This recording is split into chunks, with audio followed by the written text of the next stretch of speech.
Hi everyone. It's so lovely to be with you. It's just a fascinating and brilliant space, and I'm thrilled and honoured to be able to join you here today. I'm from a youth-focused co-creation agency called Latimer. And what we fundamentally believe is that brands, institutions, governments are better when they collaborate directly with young people. And so what does this mean? Well, we were described in a UK newspaper as moral madmen. Not literally mad, but as in the program about advertising in the 50s in America. And what this speaks to is that traditionally the way advertising is created is by groups of people, normally men, coming up with creative ideas, so-called creatives, developing products, services and marketing campaigns that then are distributed to us, the consumer, for us to consume. Well, we think this model is fundamentally flawed. That actually, if we democratise creativity, if we allow young people to co-create, to participate in the creation of products and services, we'll create products and services that truly resonate with the audience. And furthermore, by allowing young people to co-create and to collaborate, we can give those young people opportunities to develop their skills, to develop new training, and ultimately to provide employment opportunities for them. So, how did we come to believe in this? It was because of this place, Latimer Road, a place that, as you might have noticed, is the name of our company. And it was the young people that we met here that had inspired us to work in this way. And I want to share with you a bit of how we got there. So Latimer Road is in the Royal Borough of Kensington and Chelsea. This is considered to be not just the richest place in the UK, but also in all of Europe. It's home to royalty, the Duke and Duchess of Cambridge, or Will and Kate to you and me. And it sort of embodies the sort of what you might think of as typical London place. It has these beautiful flower markets, antique spaces, leafy parks, and beautiful old Victorian terraces. And some of the people who live in this place are some of the richest and most powerful.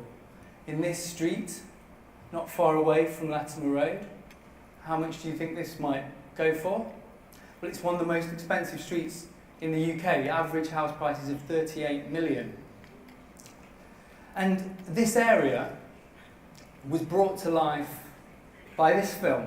Sounds like some of you know it, right? Notting Hill. So for those of you that don't, this was about a beautiful American actress. She arrives in London, she heads to Notting Hill, and she stumbles into this bookshop. And when she arrives in this bookshop, the owner is this bumbling, if desperately charming English gent. Not a lot like me. And he had a very different accent to me, as you might have noticed. And what happens in the film, over the course of the film, this English gent, he takes this beautiful actress, he shows her the sights of Notting Hill. They go to the parks, they drink wine, they have cups of tea, and over the course of that film, they fall in love.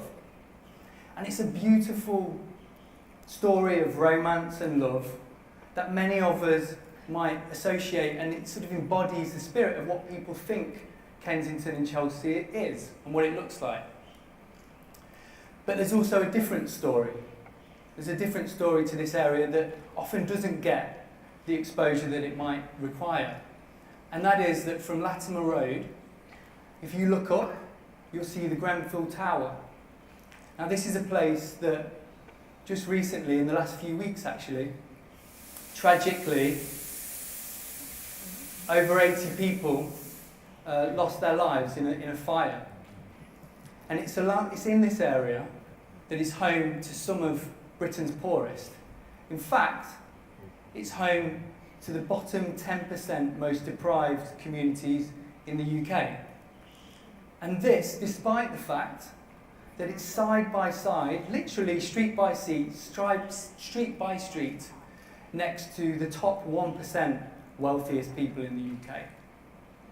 So this tension, this huge divide between communities causes distrust and angst, and it's a great source of tension, particularly for some of the communities here. And so it was these people, it was this story that first provoked our interest. And it was through these guys, through this guy here, Lawrence, and his friends, that we came to understand what we wanted to do as a company. So Lawrence lives on the estates around Grenfell Tower. All of these people between the ages of 14 and 17, they were described by, in the UK we would call them NEETs. Some of you might know, and NEETs is this horrible acronym that stands for Not in Education, Employment or Training. It sort of sums up people who are outside of the system, who aren't involved in traditional ways of schooling or education. And that was the case for these guys. They were in pupil referral units. They'd been involved in the criminal justice system. They'd been involved in crime and drugs, and felt very much outside of this other perception of what Notting Hill is. And it was when they came to us and said, we want to tell our story. We want people to know the other side of Notting Hill. So that's what we did. They came to us and they came up with an idea for a film, and they called this film The Real Notting Hill, almost as the antithesis to what had come before. And in it, they wanted to do everything. They wanted to star in it. They would be the actors in this film, but they wouldn't just act. They wanted to be behind the camera too. They wanted to come up with the ideas for what this should be. They would write. They would come up with the costumes. They would come up with the locations. This despite the fact that they had no formal training. They weren't so-called creatives, but they had a passion, they had a lived experience, and they wanted to share that with people. So that's what we did. We worked together with these young people over a period of time, and we produced this film. And this film looked very different to the other Notting Hill that had come. This film talked about challenges with the police. It talked about issues they'd had with crime, with issues with housing, issues of poverty. But it also talked about friendship. It talked about camaraderie. And it talked about struggle and resilience in the face of that. And so when the film was finally complete, it was done, we all went away. But something quite strange happened. A major UK broadcaster picked up this film, Channel 4. It got nominated for a BAFTA. Suddenly, it vindicated this model that you can create great things with real people. And the byproduct of it is that these young people sort of reclaimed Notting Hill. They had expectations on the local authority. Their friends and other young people would come, and they would start to push and challenge local authority and other people to improve youth services for these young people. And so that gave birth to us and what we wanted to do as a company, which was exclusively to co-create directly with young people in everything we did. And so that group of co-creators, that group of young people that began with those 10, 12 people in West London, is now 60,000 co-creators spread across the world. And we've created numerous employment opportunities as a consequence. And we think the reason we've been able to do this is because there's been a change. And that change is that brands, institutions, government are starting to realise that particularly when engaging young people, if they try and design stuff, however much they beautifully craft it, however much they focus on creating the right paths and expecting young people to go with them on that journey, ultimately, young people will choose their own path. And the key is for us to collaborate and work alongside them to make sure that we all go on that journey together. The key for us is to embrace the crowd, is embrace the opportunity and power of all of us to come together to create beautiful and brilliant things. And we've seen this change happen. This is increasingly taking over various industries as more and more brands and institutions and NGOs are really signing up to this idea of co-creation and empowering young people to participate. We see it with brands like MTV, a brand that we work with, who have transformed the way broadcasters function.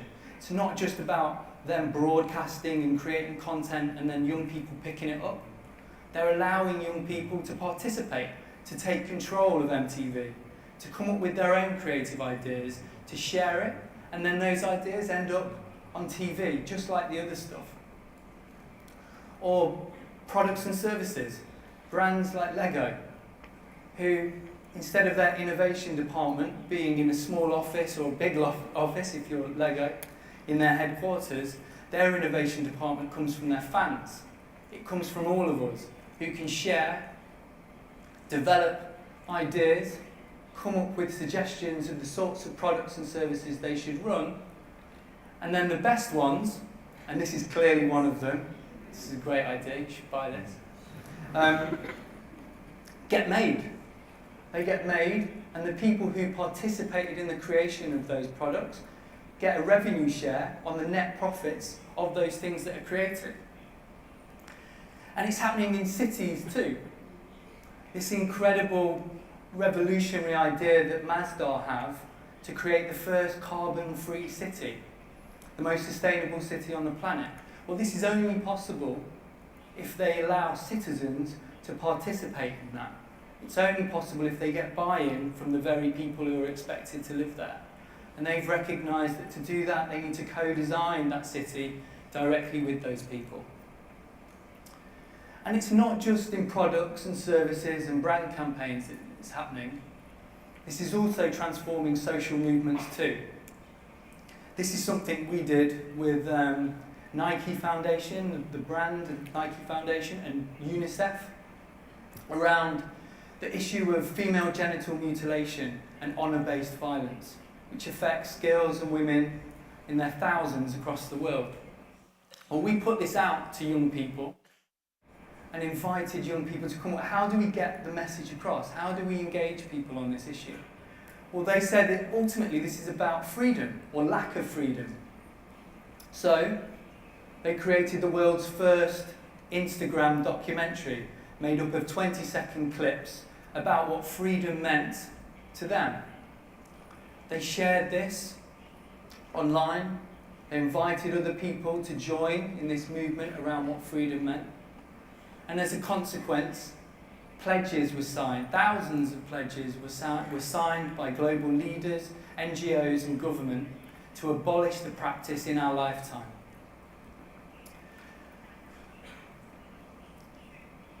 Technology is also part of this, and it's fueling and accelerating the ability of young people to co-create together. There's lots of examples that are out there, but for us we use a thing called Bulb Share, which we've developed, and I struggle to say the name properly.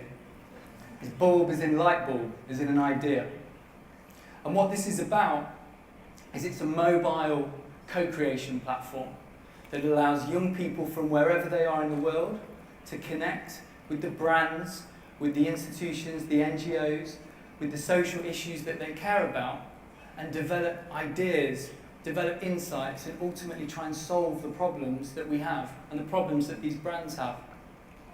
The consequence of them participating in this is that every time they collaborate, they develop new skills, as you'd expect, but they also get opportunities to get training, accreditation with the brands and NGOs that they engage, and ultimately get paid and find employment opportunities through participating in this way. So we think there's this huge opportunity and there's this huge shift.